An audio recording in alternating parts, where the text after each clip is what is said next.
Capítulo 6. El nacimiento del Mesías.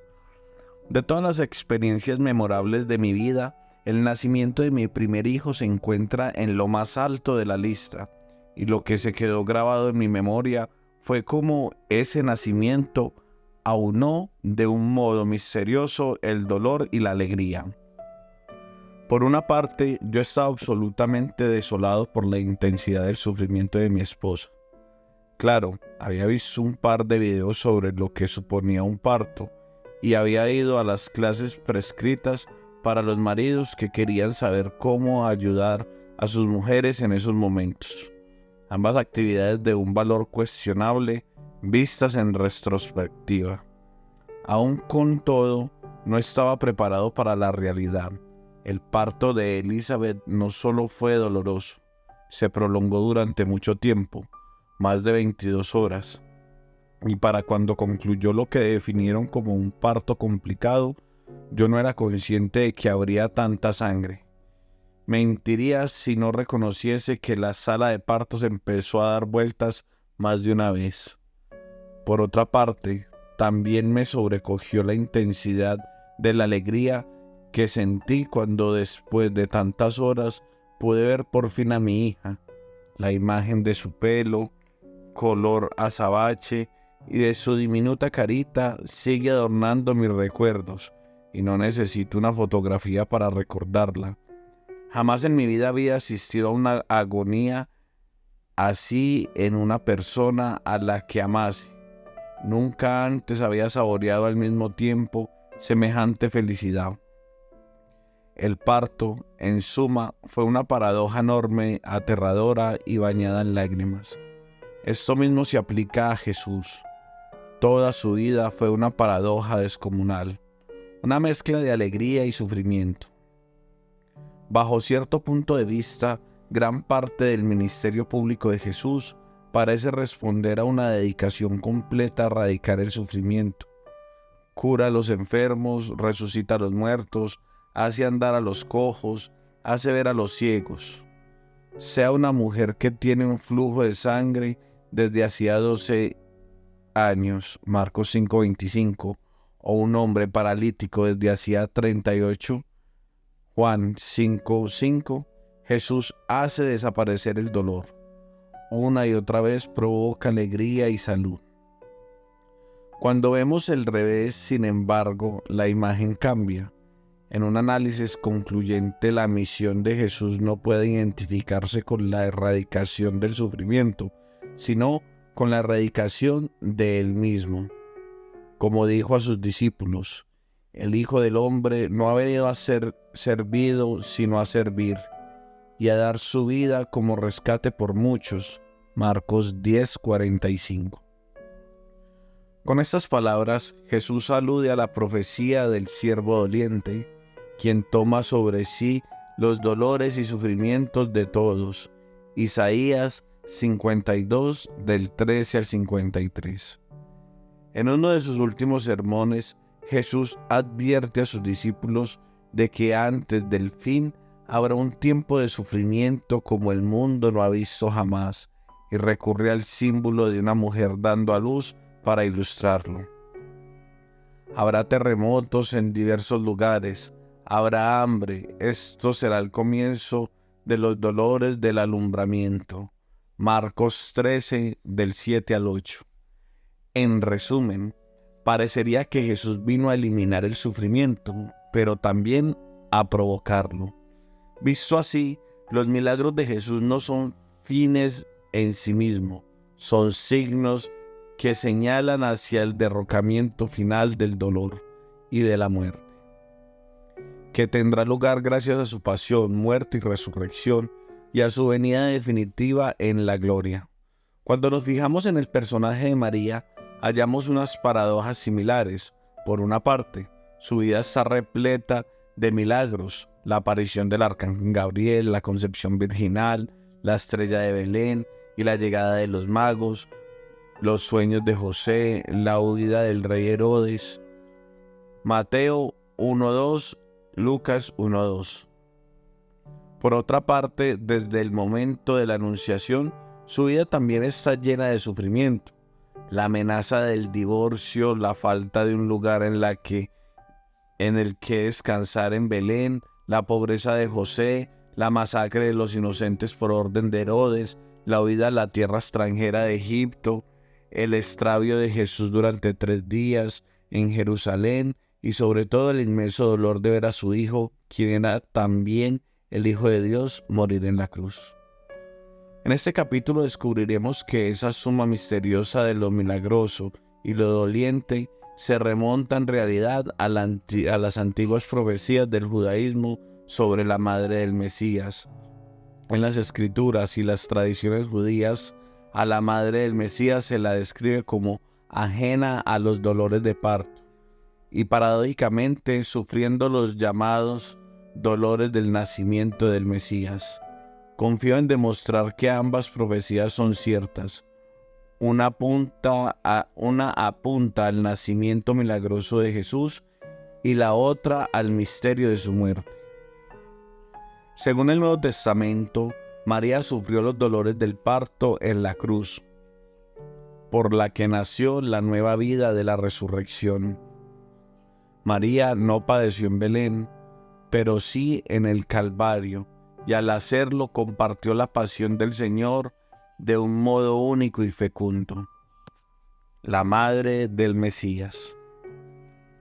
Para desentrañar las raíces judías que posee la creencia cristiana en el nacimiento milagroso de Jesús, debemos volver la vista a sus escrituras y tradiciones. Así descubriremos lo que tienen que decir sobre la madre del Mesías. Al hacerlo, nos encontraremos con 2 esperanzas fascinantes y en apariencia contradictorias. El oráculo de Isaías, el nacimiento indoloro del Mesías. Para empezar, el Antiguo Testamento parece sugerir que la madre del Mesías no sufriría dolor al dar a luz. En una profecía crucial e ignorada con frecuencia, el libro de Isaías nos habla de una mujer que alumbra a un hijo sin padecer. Antes de tener dolores, dio a luz. Antes de llegarle el parto, dio a luz varón. ¿Quién oyó tal? ¿Quién vio cosa semejante? ¿Es dado a luz un país en un solo día? ¿O nace un pueblo todo de una vez? Pues bien, tuvo dolores y dio a luz Sión a sus hijos. Isaías 66, del 7 al 8. Veamos 3 aspectos importantes de este pasaje. El primero es que la profecía del nacimiento indoloro aparece justo después del oráculo de Isaías sobre la venida de una nueva creación, un nuevo cielo y una nueva tierra, en los que Dios hará una nueva Jerusalén. Isaías 65 del 17 al 18. En esta creación las consecuencias del pecado de Adán y Eva quedarán borradas. Los hombres ya no trabajarán en vano, ni las mujeres tendrán hijos para sobresalto. Isaías 65, 23.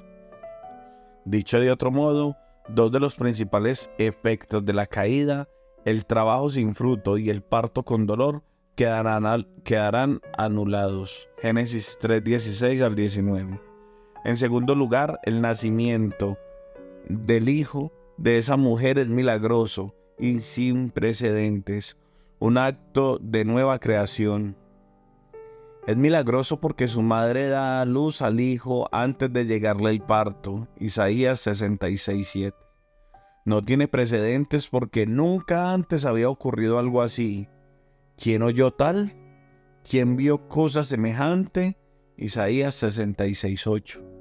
Además observamos que la identidad de la madre de esa profecía es ambigua. Al principio parece referirse a una mujer individual quien da a luz a un hijo, también individual, Isaías 66, 7. Pero más tarde describe la ciudad de Sión, otro nombre para Jerusalén, que alumbra a múltiples hijos en cuanto tiene dolores. Isaías 66, 8. ¿Cómo interpretar esta profecía misteriosa? No importa lo que digan los comentaristas contemporáneos, para nuestros fines, lo que debemos conocer es la lectura que hizo el judaísmo tradicional, y en este caso llama la atención que en sus escritos relacionen una y otra vez la profecía de Isaías 66 con el nacimiento sin dolor del Mesías. Veamos algunos ejemplos. Antes de que le llegue la inquietud, habrá parido, y antes de que comience a agitarse, como con el dolor de una mujer que alumbra, su rey se revelará. ¿Quién ha visto tal cosa? ¿Quién ha habido algo así? Targum, Isaías 66, 7 al 8. El santo bendito sea estaba creando la luz del Mesías. Así, antes de tener dolores, dio a luz. Isaías 66, 7. Antes de que naciese el último que esclavizaría a Israel, había nacido el primer redentor. Génesis Rabá 85:1. En este mundo las mujeres engendran hijos con dolor, pero en el tiempo venidero, lo que está escrito, antes de tener los dolores, dio a luz, antes de llegarle el parto, dio a luz varón. Isaías 66:7. Levítico Rabá 14:9. En los dos primeros textos, la profecía de Isaías se relaciona directamente con la venida del Mesías, el futuro rey de Israel. Esto también tiene una gran importancia porque exhibe la prueba de que al menos algunos judíos de la antigüedad interpretaron el oráculo como una referencia al nacimiento milagroso del Mesías. Observa también lo que motiva el nacimiento sin dolor del Mesías. Si ese sufrimiento nace del pecado de Adán y Eva, Génesis 3, 16 al 19, entonces forma parte por su esencia de la antigua creación, ese mundo. En la nueva, el mundo venidero, las mujeres no vivirán esa angustia. Como la llegada del Mesías marcará el inicio de la nueva creación, es adecuado que su nacimiento sea también el comienzo de esa creación, en la que las consecuencias del pecado de Adán y Eva quedan inválidas. La profecía de Miqueas, los dolores de parto del Mesías. En el Antiguo Testamento también parece indicarse, sin embargo, que la madre del Mesías sí sufrió durante los trabajos. Me refiero aquí al conocido oráculo del profeta Miqueas sobre la venida del Mesías. Aunque ya hemos leído antes del pasaje, vamos a hacerlo ahora fijándonos en la imaginaria que rodea esos dolores. Mas tú, Belén, Éfrata, aunque eres la menor entre las familias de Judá, de ti ha de salir aquel que ha de dominar en Israel, y cuyos orígenes son de antigüedad, desde los días de antaño. Por eso él los abandonará hasta el tiempo en el que dé a luz la que ha de dar a luz. Miqueas 5, del 1 al 2. En este pasaje destacan tres aspectos. El primero es que la profecía se refiere claramente a la venida del futuro rey davídico, el que ha de dominar. Saldrá de Belén, ciudad de David, como en los días de antaño. Por tanto, está hablando de la aparición de un nuevo rey mesiánico. En segundo lugar, alude también a la madre humana del futuro rey. Es una mujer que padecerá espasmos hasta que dé a luz. Miqueas 4:10. En este versículo, la expresión hebrea en parto o más ligeramente en esfuerzos, en hebreo yaldah, se utiliza en general para describir el sufrimiento que acarrea el dar a luz. Miqueas 4, del 9 al 10. Génesis 35, del 16 al 17. Jeremías 30, 6. En tercer lugar y último lugar, La profecía también dice que el pueblo de Israel en conjunto atravesará un periodo de sufrimiento intenso antes de que llegue su rey. Dios los abandonará hasta que dé a luz la que ha de dar a luz. Miqueas 4:3. En las escrituras hebreas, los profetas recurren con frecuencia a la imagen de una mujer dando a luz para simbolizar un momento de grandes padecimientos que preceden a la llegada del rey y a la resurrección de los muertos. Miqueas 4 del 9 al 10, Isaías 26 del 16 al 19, Jeremías 30 del 4 al 9. Tras ese tiempo de angustia, el pueblo de Israel regresará a la tierra prometida y el mismo rey dominará un reino universal que se extenderá hasta los confines de la tierra. Miqueas 5 del 4 al 5. ¿Cómo interpretar la profecía de Miqueas sobre la mujer que está dando a luz?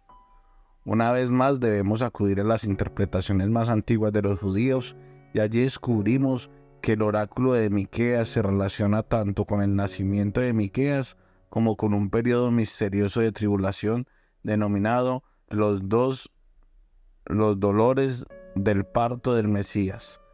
Veamos también en los antiguos Targum y el Talmud: Mas tú, Belén, Efratá, de ti me ha de salir el Mesías para dormir en Israel, aquel cuyo nombre se mencionó en la antigüedad desde los días de antaño.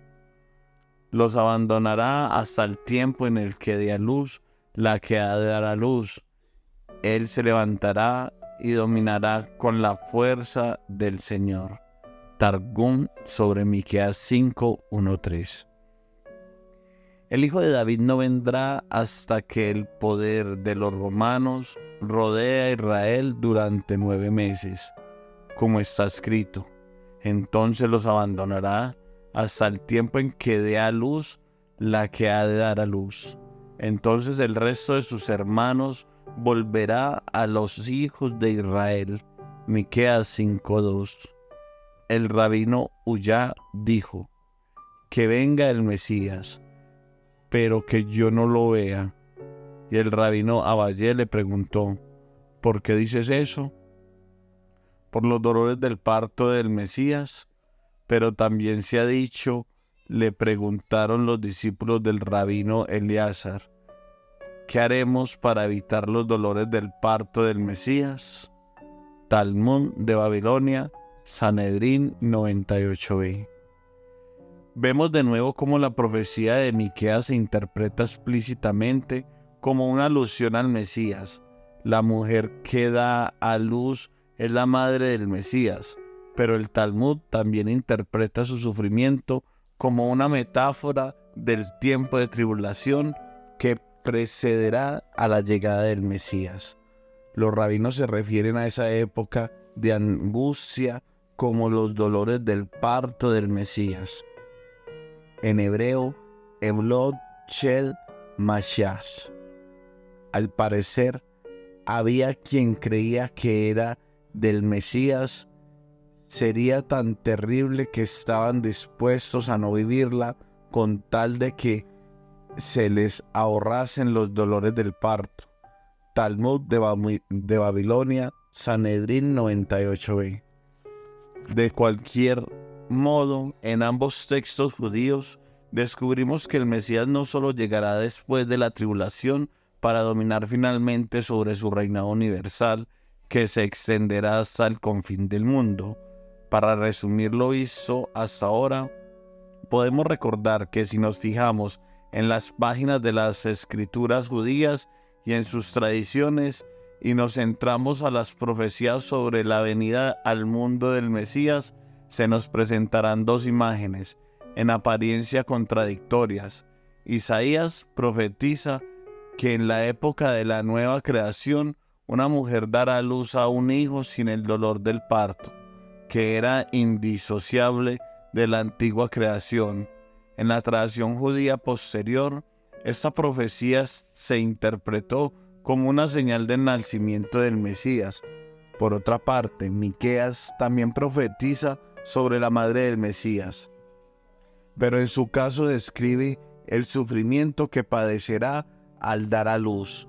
En la tradición judía se interpretó este oráculo como los dolores del parto del Mesías, el tiempo del sufrimiento que precederá al tiempo de salvación.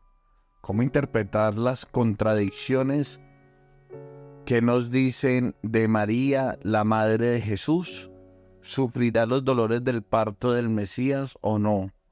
Para poder responder, debemos volver a los escritos del Nuevo Testamento, donde la misteriosa imagen de los dolores del parto de la madre del Mesías aparecen en dos ocasiones, en el Apocalipsis y en el Evangelio de Juan. Los dolores del parto de María.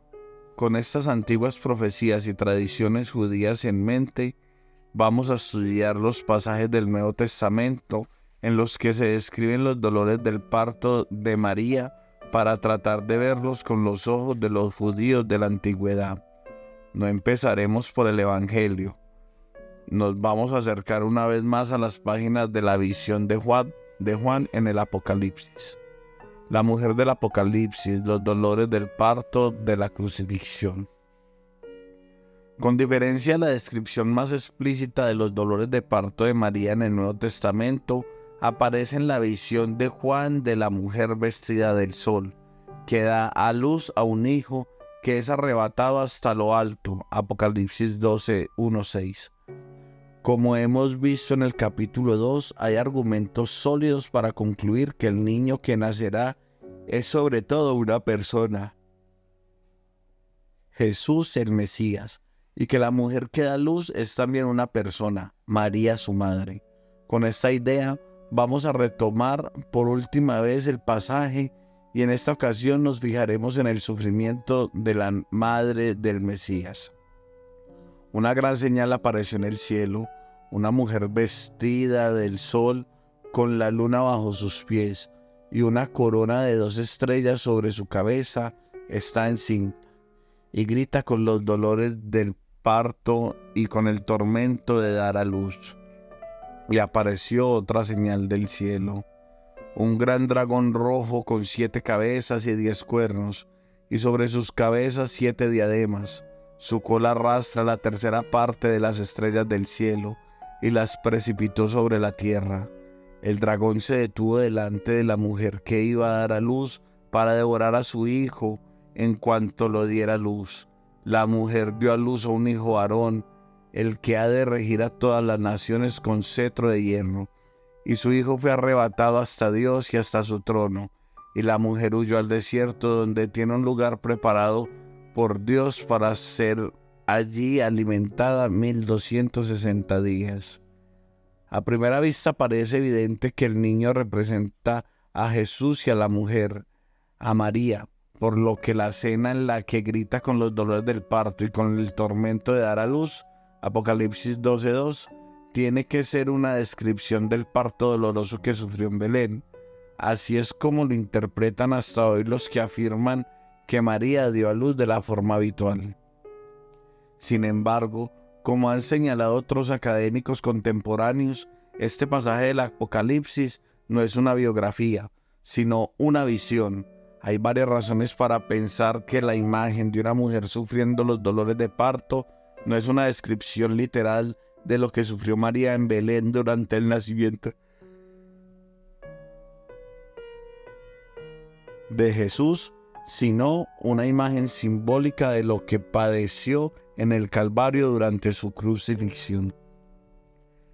La palabra que se emplea para hablar del tormento o angustia en griego, basanizomene, de la madre del Mesías, no suele emplear en las descripciones habituales de los dolores del parto, Apocalipsis 12:2, como escribe un experto en el Nuevo Testamento. Es un hecho que en la Septuaginta, en el Nuevo Testamento, en los apócrifos y en los papiros y escritos de los padres, no hay un solo caso en el que el verbo basanizo se utilice para referirse a los dolores de dar a luz. En el Apocalipsis esta palabra se aplica al tormento o a la tortura. Apocalipsis 11, 10. Del 9 al 5, 14 al 10, 20 y 10. El uso de un término tan infrecuente para describir los sufrimientos de la madre del Mesías sugiere que el Apocalipsis está recurriendo al símbolo de los espasmos del parto como referencia a las tribulaciones de la época venidera. Aún es más importante señalar que si interpretáramos el alumbramiento de ese niño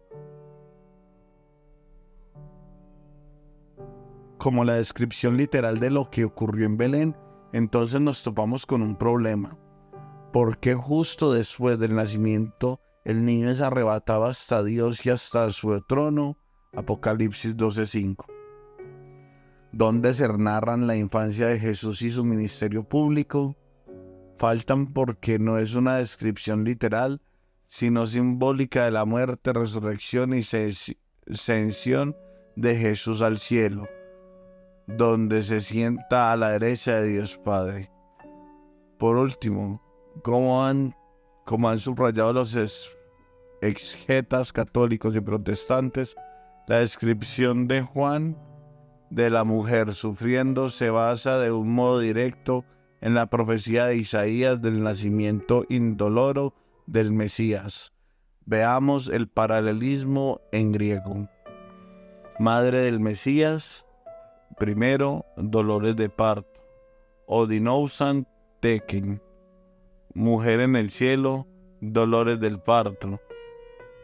Odinousa teken. Madre del Mesías, segundo, escapa.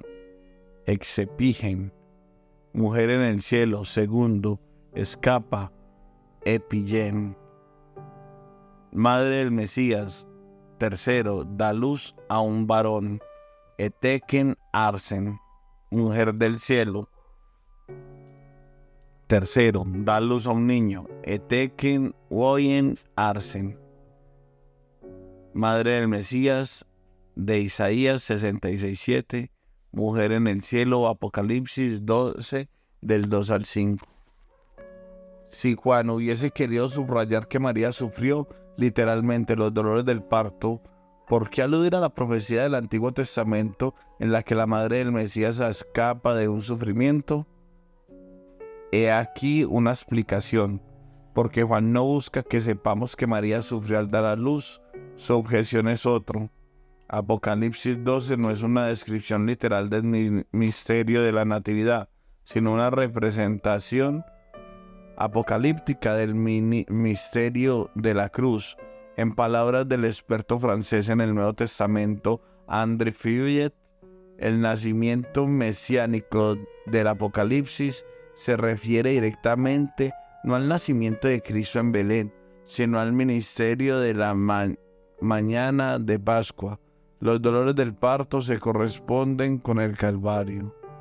El tormento de la mujer del Apocalipsis 12 es el que padeció María cuando vio a su hijo morir en la colina del Gólgota. El Evangelio de Juan, la hora de la mujer y la crucifixión. Si aún hubiese dudas sobre la relación entre la muerte de Jesús y los dolores de parto de María, podemos recurrir a otro libro del Nuevo Testamento atribuido a Juan, el cuarto Evangelio. El parto, como metáfora de la pasión y muerte de Cristo, no es exclusivo del Apocalipsis. En el Evangelio de Juan, durante su discurso en la última cena, el mismo Jesús recurre a la imagen de la mujer que sufre esos dolores como metáfora de su cercana pasión, muerte y resurrección. Aunque en los debates sobre María suele pasarse por alto este pasaje intrigante, resulta de gran ayuda para interpretar correctamente el significado de la mujer que da a luz en el Apocalipsis. Jesús dijo a sus discípulos: dentro de poco ya no me veréis, y dentro de otro poco me volveréis a ver. En verdad os digo, que lloraréis y os lamentaréis, y el mundo se alegrará, estaréis tristes, pero vuestras tristezas se convertirán en gozo. La mujer, cuando va a dar a luz, está triste porque le ha llegado su hora, pero cuando ha dado a luz al niño, ya no se acuerda del aprieto por el gozo de que ha nacido un hombre en el mundo. También vosotros estáis tristes ahora, pero volveré a veros y se alegrará vuestro corazón, y vuestra alegría nadie os la podrá quitar. Juan 16, versículo 16 y versículos 20 al 22. Es obvio que Jesús se refiere aquí a su propia muerte. Ya no me veréis. Y resurrección, me volveréis a ver. En este contexto apela a la imagen misteriosa de una mujer, en griego, giné, cuya hora, en griego, hora, de dar a luz ha llegado. Juan 16, 21. Mientras está con los dolores, está triste, pero al dar a luz no recuerda el aprieto a causa del gozo. Dolores de la mujer. Primero, parto, hora de la muerte. Crucifixión de Jesús. Primero, pasión, la hora de Jesús. Dolores de la mujer. Segundo, dolores del parto, está triste. Crucifixión de Jesús. Segundo, muerte, tristeza. Dolores de la mujer. Tercero, da a luz, se convierte en gozo. Crucifixión de Jesús. Tercero, resurrección, se alegra vuestro corazón. Como prosigue diciendo Jesús, les habla en parábolas. Juan 16, 25. Utilizando metáforas. Dicho esto, hay que preguntarse ¿por qué recurre a una metáfora tan extraña? Dada la brutalidad de la crucifixión romana, considerada en general como la peor forma de morir, ¿por qué Jesús escoge comparar su pasión y muerte con la hora de la mujer en el parto? Por una parte podría aducirse que Jesús emplea esa metáfora porque el nacimiento es de hecho una intensa combinación de sufrimiento extremo y de extrema alegría. Sin embargo, a mi juicio, hay más. En el Evangelio de Juan, la palabra hora, en griego hora, se usa como una especie de término técnico para referirse al misterio de la pasión y muerte de Cristo. Es más, el uso que hace Jesús de la imagen de una mujer que da luz parece extraída de la idea judía de los dolores de parto del Mesías. La época de angustia que desembocará en la era de salvación. Tal vez Jesús tomó esa metáfora de la hora de la mujer para aludir a su sufrimiento en la cruz y de un modo concreto al de su madre María. Para refrendar esta idea podemos leer de nuevo la descripción que hace Juan de la muerte de Jesús. Junto a la cruz de Jesús estaban su madre y la hermana de su madre, María, mujer de Cleofas, y María Magdalena. Jesús, viendo a su madre y junto a ella el discípulo a quien amaba, dice a su madre: «Mujer, ahí tienes a tu hijo». Luego dice al discípulo: «Ahí tienes a tu madre». Y desde aquella hora el discípulo la acogió en su casa. Juan 19, del 25 al 27. ¿Se ve ahora lo que ha ocurrido? Fue el cumplimiento de las palabras de Jesús en la última cena. Había comparado su pasión y muerte con los dolores y la pena de una mujer, en griego giné, cuya hora de dar a luz llegaba. Juan 16, 21. Así que en ese momento la crucifixión se convertiría en la hora del dolor de María, a quien Jesús se dirige llamándola mujer, en griego giné, Juan 19, 26. El uso de los términos no es casual, precisamente porque María es la madre de Jesús, sufre al pie de la cruz de un modo único, de tal forma que la muerte de Jesús también se convierte en su hora, la hora de la angustia y la pena maternales. Juan 16, 21. Puede que la profecía sobre la hora de la mujer que hace Jesús sea la única referencia del Nuevo Testamento a la experiencia de María sobre Jesús resucitado de entre los muertos. Aunque por el momento está triste, en su resurrección vivirá el gozo. El seno de María y la tumba de Jesús. Sospecho que gran parte de lo que he expuesto en el capítulo habrá sorprendido a muchos lectores. Según mi experiencia, pocos son conscientes de que las escrituras judías contienen una profecía sobre la mujer que dará a luz al Mesías, sin dolor. Y la mayoría no están familiarizados con las creencias judías tradicionales acerca de la era de salvación a la que precederán los dolores del parto de ese Mesías. De ese mismo modo, si mis años de enseñanza tienen alguna validez, prácticamente todos los estudiantes que leen la descripción del Apocalipsis de la mujer vestida de sol que grita por los dolores, la toman como una narración literal del intenso sufrimiento de María en Belén. Desde luego, así se refleja el nacimiento de Jesús en las películas actuales.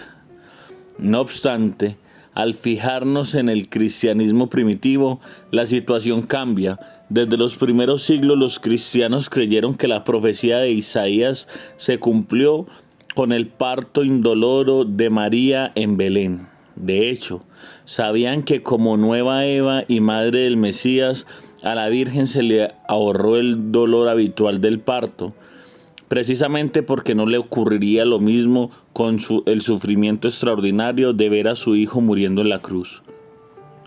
Concluiremos este capítulo dedicando unos momentos a estudiar lo que creían los primeros cristianos sobre el nacimiento milagroso de Jesús y a descubrir por qué eso es importante.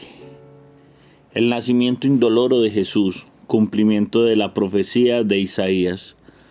En primer lugar, como ya se ha dicho, desde la antigüedad los cristianos creían en general que María no había experimentado el dolor habitual de su parto y que tanto la concepción como el nacimiento de Jesús habían sido milagrosos. Finalmente, esta tradición acabó plasmada en la doctrina del nacimiento virginal. ¿De dónde surgió la idea? En este punto, la respuesta ya tendría que ser obvia. Procedía del oráculo del Antiguo Testamento sobre el nacimiento indoloro del Mesías. Isaías 66, 7, 8. Los escritores cristianos afirman una y otra vez que el nacimiento de Jesús fue milagroso, y además lo hacen porque consideran que con él se cumplió el oráculo profético. Esa creencia se remonta, de hecho, hasta uno de los primeros autores posteriores del Nuevo Testamento, San Irineo de León, quien recopiló en un libro el resumen del contenido básico de la fe apostólica. También aparecen otros autores como Gregorio de Niza. Leamos a ambos. Y en cuanto a su nacimiento, el mismo profeta Isaías dice en otro lugar que antes de tener dolores dio a luz. Antes de llegarle el parto dio a luz varón. Isaías 66, 7. Y así recoge el nacimiento inesperado y extraordinario de la Virgen. Irineo, demostración de la predicación apostólica, numeral 55, siglo II. Entre los miles de hombres nacidos de Adán, ¿qué le sucederán hasta que la naturaleza prosiga con los nacimientos posteriores? Solo Jesús vio la luz con un modo distinto de nacer. De hecho, solo su nacimiento se produjo sin los dolores del parto, y solo el comienzo a existir sin que mediasen relaciones. Hasta el profeta Isaías afirma que su nacimiento fue sin dolor, cuando dice que antes de tener dolores dio a luz, antes de llegarle el parto dio a luz varón. Isaías 66, 7. Gregorio de Niza, homilías sobre el Cantar de los Cantares, numeral 13, siglo IV. En ambos ejemplos, la visión de un nacimiento libre de dolor se basa directamente en la profecía de Isaías 66 sobre el parto del Mesías. Aunque hoy son muchos los cristianos que ignoran este vaticinio, Los de la antigüedad conocían a fondo las escrituras judías e interpretaban la vida de María a la luz del Nuevo Testamento y también del Antiguo. María sufrió los dolores del parto, de la crucifixión. Por otra parte, los autores clásicos cristianos veían con idéntica claridad que el nacimiento milagroso de Jesús no supuso que María se viese libre de sufrimiento. Aunque la Virgen no padeció el dolor del alumbramiento, tampoco se le ahorraría la angustia de ver a su hijo morir en la cruz. No sé de nadie que haya expresado esta creencia con más belleza que el gran autor cristiano oriental Juan Damasceno, en un libro de influencia enorme en el que resume la fe cristiana ortodoxa y universal. El Damasceno dice: habiendo nacido de mujer, su nacimiento fue según las leyes del alumbramiento, pero al no tener padre, su nacimiento estuvo por encima de la naturaleza y de la concepción. El placer no lo precedió y el dolor no lo siguió, según el profeta Isaías, quien dice que antes de tener dolores dio a luz, antes de llegarle el parto dio a luz varón, Isaías 66:7. Pero igual que el concebido mantuvo intacta la virginidad de quien lo concibió, del mismo modo que el que nació perseveró su virginidad, pasando a través de ella sin romperla. Esta mujer bienaventurada, la que se juzgó digna de recibir dones sobrenaturales, sufrió estos dolores de los que había escapado en el parto. En la hora de la pasión, padeciendo por su cercanía maternal con el fruto de sus extrañas, y cuando contempló a quien sabía que era Dios por el devenir de su concepción, muerto como un malhechor, el pensamiento la atravesó como una espada, y de ahí el significado de este versículo: y a ti una espada te traspasará el alma. Lucas 2:35. Pero la alegría de la resurrección transforma el dolor, proclamando a Dios a quien murió en la carne. Juan Damasceno, Exposición de la Fe, numeral 414, siglo VIII. Para Juan Damasceno es evidente que el hecho de que María se le evitase aquello que tantas otras mujeres a lo largo de la historia han tenido que soportar, y por lo que un gran número fallecieron, no implica que esté por encima del ser humano o que se eleve sobre los sufrimientos. Al contrario, si consideramos seriamente tanto la humanidad como la divinidad de Jesús, entonces la angustia por la que pasó María al pie de la cruz, que el Apocalipsis describe como un tormento, Apocalipsis 12:2, resulta literalmente inconcebible, porque la Virgen no solo vio parecer a su hijo, sino que lo hizo sabiendo que quien se asfixiaba lentamente y moría con la muerte más horrible y vergonzosa, la de la cruz, era el Hijo de Dios. Por tanto, puede afirmarse que María se hundió en las aguas del dolor con mayor profundidad que ningún otro ser humano. Al hacerlo, se identificó con todas las madres que sufren por sus hijos, y así como Jesús es aquel a quien Isaías llamó varón de dolores, Isaías 53:4, la Virgen Madre del Mesías puede ser invocada como la Madre de Dolores, en latín, Mater Dolorosa. Este es el significado más profundo del simbolismo de los dolores del parto y la mujer del Apocalipsis 12. Como escribió San Juan Pablo II, la mujer vestida de sol se identifica en cierto sentido con María, porque la imagen de los dolores del parto, Apocalipsis 12:2, se refiere a la madre de Jesús junto a la cruz. El significado del nacimiento milagroso. Sin embargo, aún podemos seguir preguntándonos por qué esto es tan importante, qué significado tiene el nacimiento indoloro de Jesús y por qué para los autores de la antigüedad tenía tanta trascendencia lo que le ocurriese al cuerpo de María al dar a luz. Por una parte, como la concepción virginal u otros milagros, el nacimiento indoloro de Cristo se consideraba un signo de su divinidad. El ejemplo tal vez más conocido de esta idea procede de una carta del Papa León I, que se leyó en voz alta en el Segundo Concilio Ecuménico de Calcedonia, 451 después de Cristo. En este texto, León afirmó el nacimiento virginal de Jesús, pero también explicó su importancia. Según el Papa, fue un signo de que Jesús era al mismo tiempo plenamente humano y plenamente divino. El Hijo de Dios, por tanto, al descender de su trono celestial, entra en las debilidades de este mundo, sin abandonar la gloria de su Padre, es concebido en un nuevo orden y en un nuevo nacimiento. El Señor Jesucristo, nacido de las entrañas de una virgen, no tiene una naturaleza distinta de la nuestra porque su nacimiento fuese milagroso, porque Él es el verdadero Dios, igual que es en verdad humano, y por lo tanto en su unidad no hay mentira. Y ahí coinciden lo bajo del hombre y lo elevado de lo divino. La palabra realiza lo que pertenece a la palabra y la carne lo que pertenece a la carne. La una destella con milagros, la otra sucumbe a las injurias. Papa León I, tomo a Flaviano I, siglo V.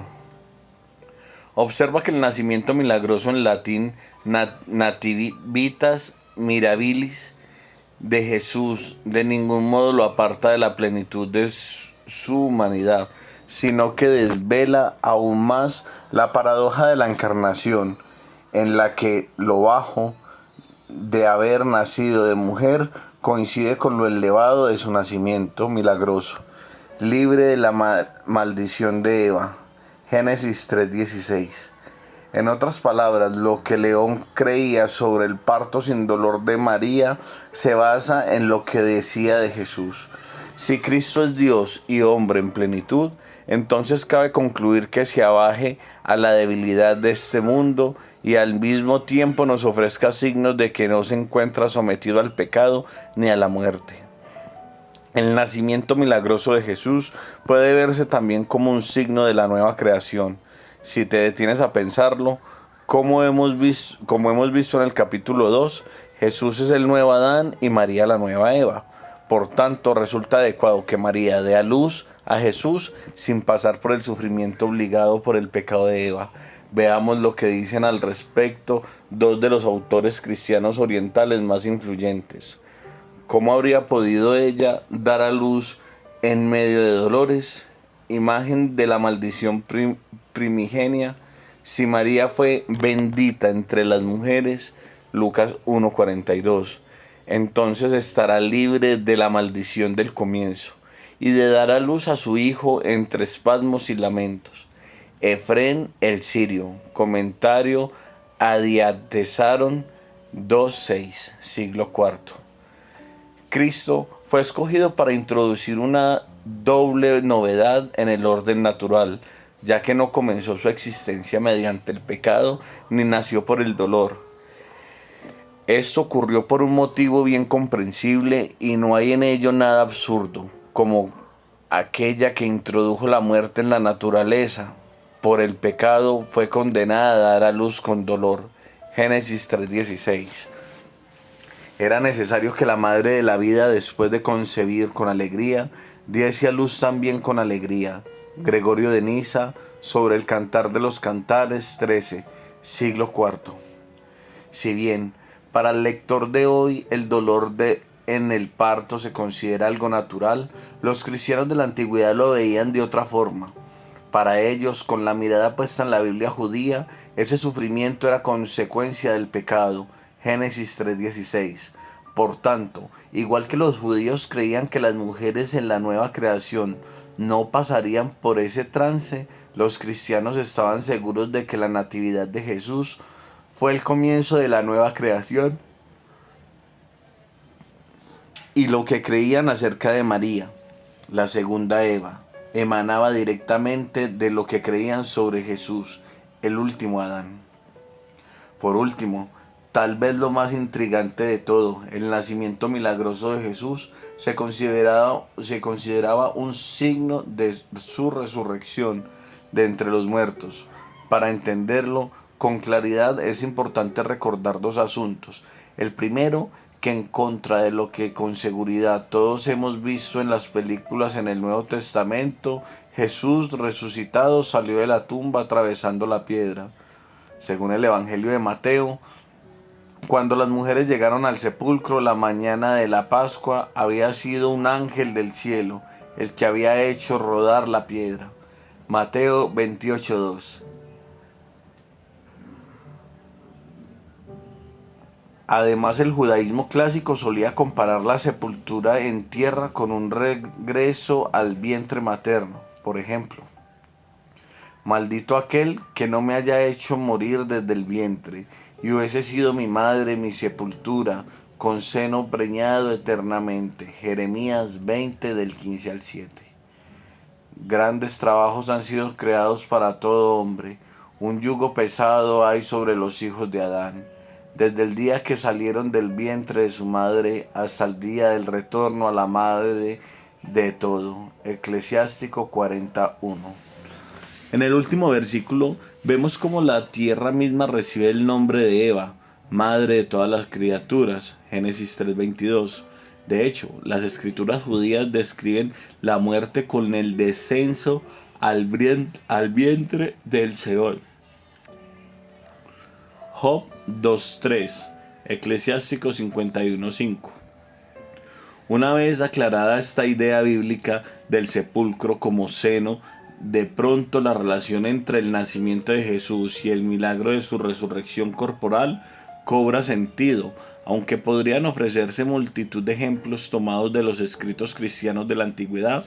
En mi opinión, el mejor de ellos pertenece a Efrén el sirio. En tu resurrección nos hiciste comprensible tu nacimiento, porque el seno estaba sellado y el sepulcro cerrado. El vientre y el sepulcro cerrados dieron testimonio de ti. El vientre de tu madre y los infiernos dieron voz a tu resurrección. El vientre que estaba sellado te concibió. La tumba te dejó ir y estaba cerrada en contra de las leyes de la naturaleza. El vientre te concibió y el sepulcro te expulsó. Cerrado estaba el sepulcro al que habían encomendado al muerto. Virgen fue el seno que no conoció varón. El seno de la Virgen y el sepulcro cerrado resuenan como trompetas en los oídos de los sordos. Efrén el sirio, Himnos a la Natividad, 10, 6 al 8, siglo IV. Tanto para Efrén como para muchos otros autores cristianos, el parto milagroso de Jesús del vientre de María no era una idea estrambótica, aunque como misterio se halle fuera de las capacidades de nuestra inteligencia y de nuestras palabras. El nacimiento milagroso fue en realidad un signo que pretendía anunciarnos el ascenso aún más milagroso de Jesús de entre los muertos. A la luz de este enigma, la resurrección de Jesús se convierte en algo más que una reivindicación de su poder o de su divinidad. Se trata en el fondo de una especie de nacimiento por el que se convierte en el primogénito entre muchos hermanos. Romanos 8:29. Y si Jesús es el primogénito entre muchos hermanos, ¿no significará eso también que María es su madre y además la nuestra? Esta es la cuestión que abordaremos en el siguiente capítulo, en el que analizaremos la última figura de la tradición y la escritura judía, quien también fue una mujer que sufrió y se alegró, Raquel, madre de Israel.